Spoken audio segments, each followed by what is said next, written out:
MG motor representatives in UK, you have failed us. Why is MG6 not selling in Britain? I'm sorry, Mr. Chen. We think maybe people in Britain reckon that Chinese cars aren't safe. Then why you waste time joining British Touring Car Championship? That's not demonstration of how car performing clash. You've not met Jason Plato, have you, mate?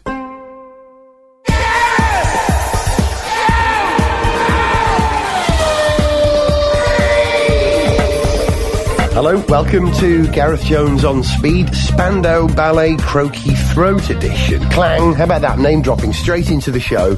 I spent the weekend with some 80s pop stars, and consequently my voice is a bit croaky, but Richard, your voice isn't croaky, is it? No, it's fine, but I just went horseback riding with Tony Hadley. and then went for a lovely roast lunch with Simon Le Bon. Have you been hanging out with any members of two of the 80s biggest pop groups, Sog?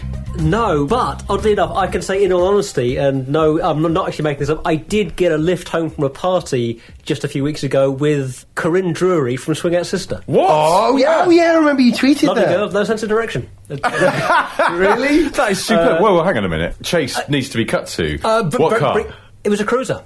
It was a, having discussed the fact that you don't see many cruisers around these days. A PT Cruiser? It was a PT Cruiser. Well. Still going PT Cruiser. Martin, the drummer in that band, is a mate of Nigel Twist. In fact, they were in school together. He was the drummer in The Alarm. Excellent. Yeah. Hey, that's brought that back home. Right, I'm trying to find a way now of linking from the 80s to the launch of the new Formula One cars, which has been going on this week. In fact, by the time we've published this show, there will have been a whole bunch of other F1 cars launched. We've only got two at the moment. We'll start with the big one, McLaren. Did anyone follow the launch live online? I did. Afraid not, no. I was on an open-top bus tour with Tears for Fears and couldn't... That's a lie. I was at the Top Gear studio making this week's show. So, no, I didn't. I would love to. I remember doing it last year or the year before. Yeah. And is it worth catching a sort of live I don't know. Thing? It's actually a bit boring. And I think it was 2 years ago that I followed it live online because I was working at home and it was sort of a good excuse to not do the thing I was supposed to be doing and just watch the car being revealed. But I do remember they made the drivers sit on stools and they looked like a slightly ropey boy band. As if they're about to sort of start singing. Yeah. I think there's no point really watching a launch, to be brutally honest, unless there's some radical change to the car, which had been mooted beforehand, whether that's design or even just sponsors, because it's just going to look like last year's car, usually, unless there's a major change to the rules, and that's what this year's McLaren looks like. It looks like, not last year's car, but 2 years ago's car. And I think there's a good reason for that. You know, McLaren talk about this strength in depth thing. Yeah. Oh, which is... That's the pizza arriving. Ooh. Did you hear that? Pizza. I did. Also, I realised we could have a bit of a scoop here that's not really a scoop by the time we publish, because my wife has been at the Lotus factory today working on their launch, which I think happens on Sunday. I've got to go get the pizza now. Well, I'm just going to text. I'm just texting my wife because I forgot to ask her when I spoke to her early on. She was too busy telling me about other exciting things. She never told me what the car looks like, so I'm just going to text her. Okay, hit pizza. Yeah, this is Phil. We'll just fill. It'll be fine. Yeah, we'll just stop the time. You go. He's going to be a while, isn't he? We should probably. Yeah. Probably just do a sketch or something. Go on then.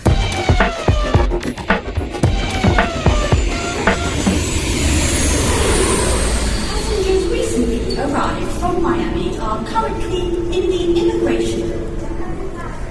Your passport, please, sir. Thank you. Mr. Wilson, returning from the United States. Holiday, was it, sir? Not really. I've been working. Working as what? A racing driver. Oh, really? Aye, won 24-hour race at Daytona. Mr. Wilson, you know it's an offence to lie to an immigration officer, don't you? I'm not lying. I am a racing driver. I drove for Jaguar in Formula One. Oh, did you? Yeah, and I did really well. Well, now I know you're lying. Guards! Sniff Petrol with Gareth Jones on Speed! Before we were so rudely interrupted by ourselves, if I remember, I just said there's a very good reason why the MP4 27 looks like the MP4 25, the car from 2 years ago. Apparently, they talk about this strength in depth at McLaren. McLaren have two design teams who leapfrog and alternate. There's a certain amount of swapping between the two teams. Yeah. But basically, these are the people who put together the 2010 car. Was that any good? I don't think it was as good as last year's car, was it? It had the F-duct, didn't it? It had the F-duct. Yeah, and then last year's car started badly, or relatively badly, last year. And improved towards the end, yeah. So, I don't know. That's an interesting one, isn't it? Because you have this risk of those design teams going, well, Team B's ideas were rubbish and we're going to do it our way, and they go back to doing what they're doing, and there's sort of not invented here syndrome. Mm-hmm. Yeah, but you would think that would be the kind of thing, amongst other things, that the kind of McLaren management, the team would be very good at managing. I mean, yes, you're absolutely right, there'd be that kind of danger.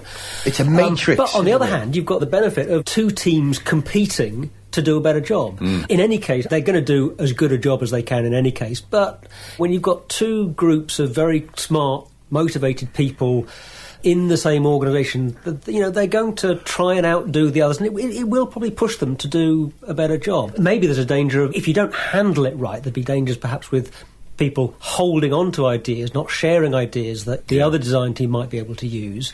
And obviously you want to use, the best ideas you can. Wasn't this the downfall of the Soviet space programme, where they had competing design bureaus who never shared information? If they had, they would have come up with a N1 moon rocket that actually worked, as opposed to half a good idea. But didn't the Americans do that as well? I mean, although von Braun's designs were the ones that got them to the moon, von Braun didn't design the first generation of America's ICBMs, rockets. but he was able to draw on the resources of Grumman and Boeing and Rockwell and Rocketdyne, and he was able to pick and choose what he needed. Whereas, I'm assuming that this is how McLaren do it, from what I'm told, it's entirely a group's responsibility.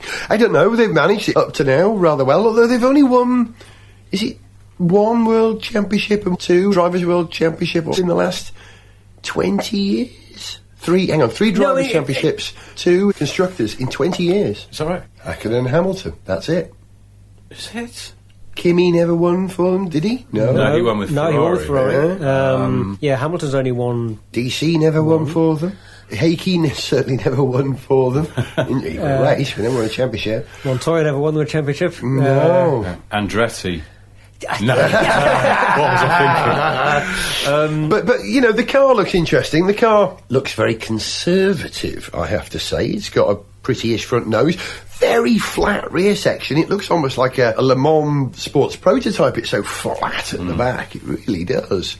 The drivers sound very pleased with it, but they always do. When have you ever heard a driver at a launch go, well, yeah, that would be pretty terrible. I'm not really looking forward to driving this year. So you're looking forward to the season that's coming up? Not really. Not this car, no. I'll be honest, I'm dreading it. I mean, look at it. Look, this is awful. In fact, take me with you. I want to leave. The launch was pretty low-key. Crofty hosted it, did a nice job. It was a fairly small room with lots of 125, 250k resonance from the PA. A lot of feedback. And you thought McLaren would have sorted that out with their technical abilities. It was a bit poor. But it wasn't until the two designers got up that it actually became interesting, where they started talking about what was and wasn't on the car. And I think what was it really interesting... Radio cassette player. They didn't have that. No, Mud flaps. No, these are options. Sport package. Do they have the? They did have the sport package. Funnily enough, electric seats. No. Rear wash white. In fact, no, not even reclining seats. Had power steering, didn't it? No floor mats. No heated rear window. None of that stuff. Yeah. It's good that they've praised everyone of what they left off. What was interesting was what they didn't say. I think they didn't say help by being attacked by a monkey. They didn't say that. That's right. They also didn't say Slade. Oh, I wish they were still around. Didn't say that either. Well, what they actually... But you said that for them over the top of watching the footage. You say that involuntarily every day. I've said it now. What they didn't say, I'll get this sentence out in a month, was, we've got something on the car that's a bit trick and clever. Now, why didn't they say that? Was it because they didn't want to draw attention to something which is on the car and is a bit trick, or have they not really managed to come up with anything? Am I double guessing here? I don't know, because it's hard to tell, isn't it? The same way, it's impossible to tell at this point who's going to be strong and who's not, because we're looking at dummy cars having the sheets pulled off them by drivers who don't really know what's going on. We will know more after the first test at Jerez, but even then there'll be sandbagging and double bluffing and all sorts of things, and people blanking off the heated rear window switch to pretend the car hasn't got one. I mean, the teams themselves, don't have a perfectly clear idea about how those cars are going to work out when they hit the track. No idea at all. And because we haven't got any races to watch, we've just got to speculate about it ourselves. And by we golly, don't know. we have. It's all we've got to do.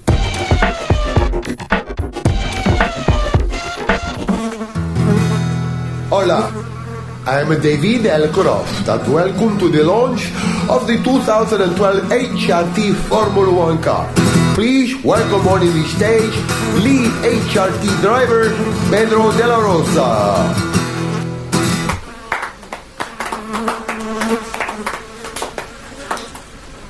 Pedro, the new car is behind us here on the stage. Can I ask you please to remove the sheet? Yeah, come on, it can't be as bad as last year's car. Sniff Petrol with Gareth Jones on speed! What is the last thing you want to hear when you launch your new car? When you see a new Formula 1 car for the first time? Oh, look, the car's on fire. That's a bad thing to hear. Richard, any guesses? Isn't that a Renault 4? Yeah, that's also be a disappointment. I think it's probably the same thing that you don't want to hear when you undress in front of a girl for the first time. Oh, is that it? Yeah. Yeah. Is that it? Or just laughter. Even worse, laughter. And I am really, really glad that Caterham, formerly Lotus, formerly Malaysia One Racing, I'm really glad that they launched their car. Well, it was supposed to be launched in F1 Racing. They actually sneaked out on the web the day before, didn't it? When people got their subscription version. I've got a copy of it here. I'm glad that they didn't do it in a room and whip the sheets off, because the assembled masses would have gone, look at that! It's ridiculous! It doesn't look pretty, does it? Let's just study it for a moment there. I mean, on the upside, Lego are going to have a much easier job turning that into a Lego version than they would normally have. There's something very Stuka about it. You know the Junkers 87? The Stuka. Yeah. It has a really odd sort of step, just sort of, backwards of the nose. There's an odd transition between the main part of the body and the nose. It's all a bit sort of square and odd. The reason is that the new rules say that your nose height can't be above a certain height. It has to be quite low. That's why it's dropped down at that point at the front axle. And there's some bulkhead. Oh, go on then. There's some bulkhead. Hey, what, we get some real facts? Well, no, just the nose height is restricted to 55 centimetres, but you need the bulkhead. At the height of a garden gnome. Yeah. Standard, using standard measurements. The cockpit can be 62.5 centimetres high. And it seems that McLaren have dropped the whole nose of the car to create a sort of smooth sweep upwards. And Caterham haven't. So they just put this ugly step into it with then a sort of indentation through the middle of that step. Chisel, I call that. That's like a sort of a woodworking chisel. But, we've seen those sort of raised haunches before. I remember there was a Toro Rosso a couple of years ago that looked a bit like those bits over the eyes of a Velociraptor. But this is... And wasn't that like a suspension thing? It was sort of to sort of cope with the ends of the suspension cones, the inside ends, I think. Yeah. They say if it looks right, it'll go right. Yeah. Looks wrong, doesn't it? It does look wrong. I wish them well, but I kind of wonder how well the Caterham brand fit into this, in that they are superior kit cars, but they're kit cars. They're cars that you basically put together yourself. Okay, a lot of the guys that are driving on the road are driving cars that Caterham have built, but they're kit cars. I don't actually know how well that really works for F1, and you took the words out of my mouth, so exactly what I say. For me, Caterham will always mean kit copy licensed old Lotus. And Formula 1. Well, I mean, that's a bit harsh. They're not copying that's pretty harsh. The rights to design. Yeah, I mean, it's a thoroughly kind of worthwhile. Absolutely. It is Great a continuation of the Lotus 7, Yeah. but it's a continuation of that bit of the Lotus heritage. Yeah. That tiny but important bit of the Lotus heritage, let's put it that way. I just think It's not what F1 is really about, because F1 is, the pinnacle, the highest, as opposed to, developing an old idea that you borrowed from someone else because they don't want it anymore. I agree, I think Caterham is a mistake. What could they have been? They could have called themselves Malaysia 1, if they want. We're going to force India, why we have Malaysia 1. They could have gone for Morgan. Would Morgan have licensed it for them? Do you want Morgan, though? That's not your point. The point you're making is Noble. Would apply to Morgan as well. Noble may be. But also, you're spending, presumably, a lot of money to put this name on the car. Over 70 quid. Is it? Yeah. Oh, my God. Yeah. And what does the benefit for Caterham? What would the benefit be for Noble? They're a tiny company. This Formula One goes all around the world and reaches an enormous audience of people in many different countries. Are they going to buy a Noble or a Caterham? They can't. It's impossible to buy one in India or... Yeah. I don't think you could buy a Caterham in, Abu Dhabi or something like that. You could probably go to a great deal of hassle to have one sent over and then assemble it yourself. But why? No, I mean, why would you do that? It's a very good question. What is the exact business money situation here? To put it in crude terms, how much is it costing Caterham for there to be a Caterham F1 car on track? Because unless there's some way in which it's being massively subsidised by somebody else, which obviously it is, it can't possibly be a sensible business decision. Where are they getting the money from? How is it going to pay off? Popular 80s Portuguese club singer Tony Fernandes, he's bought Caterham. He's invested in Caterham cars who are strapped for cash. So they're not paying to have the car. But you're right. But seems like the money a guy waste is using the name to... Yeah, there's probably a better place for that name. Yeah. And I don't want to sound like I'm being snobbish about Caterham. I'm not. I love Caterhams. I think it's a great company. They're great cars. And I love the fact that they make stripped back to basics, raw, down to the essentials cars for the road. I'm just questioning whether, this is the best place for them to advertise their brand in the most forward. I mean, just seems weird. Might as well go with Ginsters or something like that. Yeah. Yeah, I know. They should have called it Westfield, shouldn't they? That would have fixed it. What, the shopping centre? Yeah. Or the slightly knock-off Caterham lookalikes. That aren't anymore, are they? Because they do their own thing. Westfield's sort of clipping along in their own right with those things that look like little shrunken Le Mans prototypes and stuff. Doing okay. Yeah. In fact, it almost makes more sense for them to have sponsored a Formula One car, because they do have these more racer-looking cars you can buy and take either as a track day car or enter a single-make series. Or radical. Have a motorsport, motorsport involvement. A slightly more retro thing, which Spiker should have worked. If Spiker could have kept the money going long enough, you see, that's a brand that you aspire to owning. But again, you sort of do. But what are Spiker doing at the moment? They're going bust, and they're now owned by... They owned by Ginetta. Someone else has just bought them, haven't they? Panels. Something Panels. Oh, that's right. Yeah, Motor Panels of Coventry. Yeah. I think they actually are called Motor Panels of Coventry. Yeah. Like, those posh kitchens, small bone of devisers. And you must think, that sounds terribly nice. I'd like to have a small bone of devisers kitchen. And that tea, nice tea, Taylors of Harrogate. Yes. Nice tea. But Motor Panels of Coventry. Yes. We had our small bone of devisers kitchen put in, where I make my Taylors of Harrogate tea. And then I go to Motor Panels of Coventry and I buy sodding great lumps of steel fashioned into panels for motor vehicles. It's not quite the same. They've made it sound more romantic than it really is. Oh, yeah, you need They've bought Spiker because Spiker had to sell themselves to keep Saab going. So. Yeah. That's right. It's the same rule that makes anything on the menu sound better, isn't it? If you say where it comes from. That's true. Dungeness crab is always going to be better than crab. But I just think like that's a type of crab, isn't it? Because I had some steak, Dungeness crab in America, and I'm pretty sure they didn't fly it in from Kent. Did you check its accent? It's all like that. It was quite nasal and estuary. Estuary. I bet there'll be a Dungeness in the States, just like there's, they had all this, there's a Dover in the States. Connecticut, is it? Alabama. There you go. London, Windsor. There's Flint, Michigan. Flint, which is in North Wales. Flint. I thought about that, It's my home county, Flint. Can I say that again? It has to be said as if it's a surprise. There are 3 places in North Wales which have to be said like it's a surprise. Flint is one of them. Mould is like you're supposed to know the answer. Mould. Okay. And my favourite of them all, of course, Wrexham. That's more of a question mark. Exactly. But it should have an exclamation mark. There's only one place in the British Isles that has an exclamation mark in its name. Get out. Genuinely. Hang on. Westward Ho. Westward Ho. TV's Violet Berlin got Violet Berlin, you got it from the distance. Yeah. Hey. Westward Ho genuinely has an exclamation mark in its name. And the only car I can think of which has an exclamation mark in its name is the Volkswagen Up. Oh, yeah. Well, I thought we were mounting a campaign to get rid of that because it's bloody stupid. Also, there is another car with an exclamation mark in its name. My bloody Rover! That was only what I said when I couldn't sell it, though. Welcome back to the Morning Zone. In a minute, we'll be talking to Scotland's youngest arsonist, so we will. But first, with the time just coming up to 8:30, as ever at this time, we're going over to Leo Screddings in the Fitness Corner. Thanks, Eamon. Well, today we're going to be doing step aerobics. First of all, get up onto the nose of the new Caterham F1 car and step up and then step down. Up and down.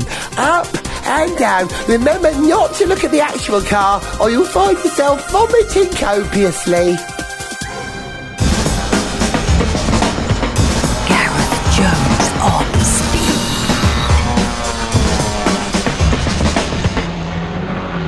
It's seldom that we ever write anything down for this programme, but so much happened this week. I kind of made a list and I thought that we should talk about them, right? How about this? Sky to show GP2 and GP3. Good thing or a bad thing? I mean, it's a good thing. I'm not complaining, but I almost feel like what it's going to do is make me feel guilty when I don't watch it. Because I'll be thinking, I should be watching that. I bet it's really good. But there is only so much motorsport that a man can take over the weekend, or that a man's wife can take. Exactly, that was my argument. Okay, there you go. I assume that this is kind of been pushed on Sky as part of the deal that gave them F1. They've been. Well, I don't know, but it works for them as well. I mean, they've got this whole channel, so they need to fill it. I mean, that's true. Stuff to take about. The reason why I think it's a bad thing is exactly what you say. I think, for those of us who love motorsport, if you've got a whole channel dedicated to it, proper good class motorsport, you watch your Formula 1, then you watch your GP2, the build up to it, you watch your GP3.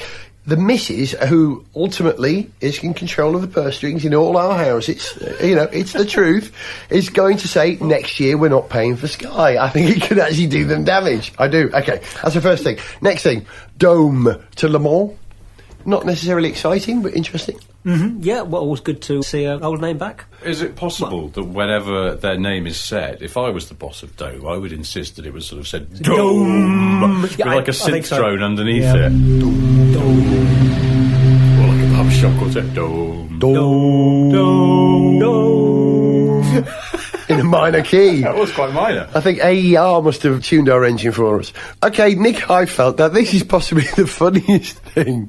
I'm not the man to make mock of speech impediments with my lisp. But honestly, Nick Heidfeld, of course, used to drive for Renault until recently. Sorry, he used to drive for Renault until recently. Kill the rabbit, kill the rabbit. Where's he gone now, then? He's gone to Webellion. Oh, Webellion? Yeah. Webellion Racing? Webellion Racing, so that's right. taking part in the Le Mans 24-hour endurance race? Endurance race, that's right, yeah. He'd go down to... Which country's that in? France. Yeah. Did this move happen a long time ago, or was it... recently, yeah. And it was quite a conservative choice from him as well.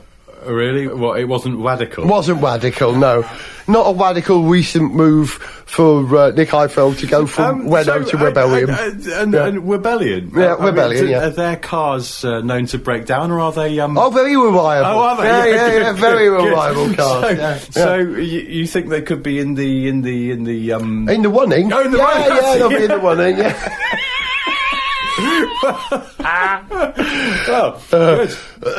So, now that's not as silly as Rubens Barrichello going to Indy. Now, it's not. Rubens going to IndyCar is not silly, is it? Absolutely not, no. He wants to carry on racing, can't carry on in F1. Why not do it in IndyCar? Yeah, I think that sounds like a good move for him. It'd be good if he went and absolutely levelled it there. But actually, he stands a chance of doing that because it's a level playing field this year, because they've all got these new DW12 cars, the brand new car, brand new engines.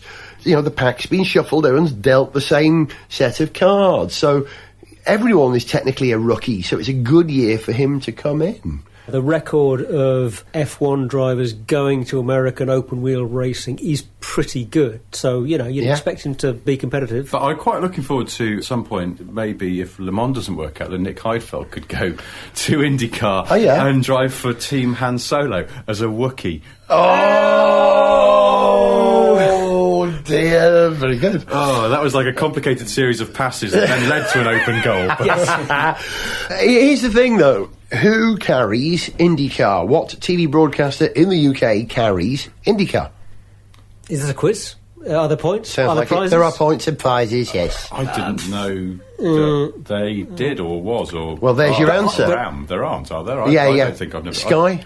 Do they? So... Where, though? And the sports package? Yeah. somewhere? Have they done it this year? Yeah, Really? yeah. Okay. So, remembering that the F1 audience is now going to Sky, they'll be able to follow Rubens's activities. It works as a package. Interesting. Okay. yeah. Well, it does... If you're a British F1 fan who likes Rubens Barrichello and has a Sky subscription.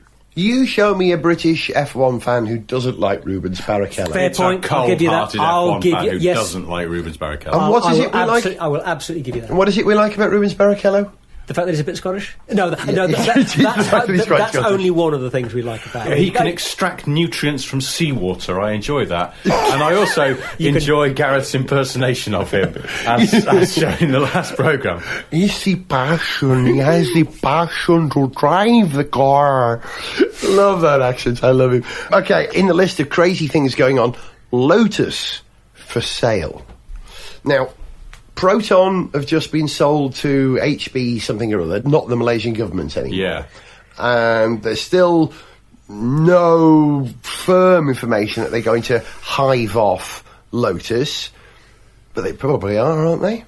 Well, yeah, and also the Malaysian government has been under pressure for a few years now to drop the prohibitively swinging import duties on cars, which were there to protect Their motor industry. their motor industry, which is basically Proton and Barrichello, but mainly Proton, who were set up by the government in the middle 80s, all government cash, deal with Mitsubishi to get the technology to do it. A local media expressly forbidden from criticising the car in any way. I mean, that's how controlling it was. Imports have an enormous tariff on them, and this is supposed to contravene various Asian trade agreements. So they're under pressure to drop that. Now they don't have a stake in Proton. I wonder if they will roll over. Obviously, there's much more to it than that because there are jobs at stake. And Yeah, things like that. absolutely. Because The fact they don't have a stake is that in- Proton would not exist without these artificial constraints. It's the world's most artificially constructed car company, worse than almost anywhere else, and, including places with state ownership and state influence like Renault and Although to be GM at the balanced, moment. I'm sure if you were to look back into the history of a lot of Oh, yeah. a lot of the European and American Yeah. car companies, Yeah. there's plenty of subsidy and there's plenty Oh, of God, protectionism completely. in their Everyone, from history. VW to Peugeot to everybody's had a little But bit in of the help. case Yeah, of Malaysia, it was there absolutely. for very good reason, because Malaysia had no motor industry, it had virtually no industry until the government said, right, we're going to do something about this, and it became quite a powerful tiger economy in Southeast Asia. It's one of the spearheads, I think. So what Yeah, was- but it was what all was- very artificially created, wasn't it? It sort of superheated and all went a bit... Yeah, pear-shaped. they did pop. But when I was in Malaysia last, which was probably 4 years ago, most of the cars on the street were Korean. Were they? Seriously, yeah. Were they? That's yeah, interesting. astonishingly, yeah. Because I wonder whether they were locally built then. I wonder. They were Kids. doing sort of, I think VW were doing the same thing, doing sort of CKD type operation yeah. to get round these import Yeah. tariffs. I just think better Lotus gets out now than is still shackled to Proton, and Proton goes under just by dint of not being able to sell cars. Who should own Lotus then? Hyundai? Kia, perhaps? Chinese? Certainly Kia have Lotus's number, because Lotus have done loads of Engineering. work on their cars. The Kia Soul has got a chassis tuned by Lotus for Europe and so on. I don't know, would they look after it? Lotus seems to be a bit of a difficult company to look after, but then They've been people through who've our owned hands, it, and they've- GM Toyota, GM. well, Toyota sort of never really owned it properly, 20%, didn't they? Yeah, Yeah. just enough to sort of have a bit of a cross-sharing of technology. and whatever to sell else. some of their components. Yeah, but GM, well, I mean, GM have a great history of making a total cock of any company that they buy, including, GM own the UK, is that what's happened? Is that why we're in such shtick over here? GM owners. GM, yeah. Maybe that's it. If anything goes wrong, do check that it's not owned by GM. I noticed you were having some problems with your computer before we started recording. I've been actually. Are Yeah, you sure that it's not got GM in it somewhere? I'm going to go back and check right now. It's the Apple Astra, I believe that, yeah. You've been listening to Richard Porter, Goodbye. Zog, Goodbye. and the croaky voice of me, Gareth Jones. See ya. To send us an email, see pictures, get song lyrics, join our Facebook fan site or follow us on Twitter, go to GarethJones.tv. Gareth Jones on Speed is made in London by Whizbang. Gareth Jones on Speed!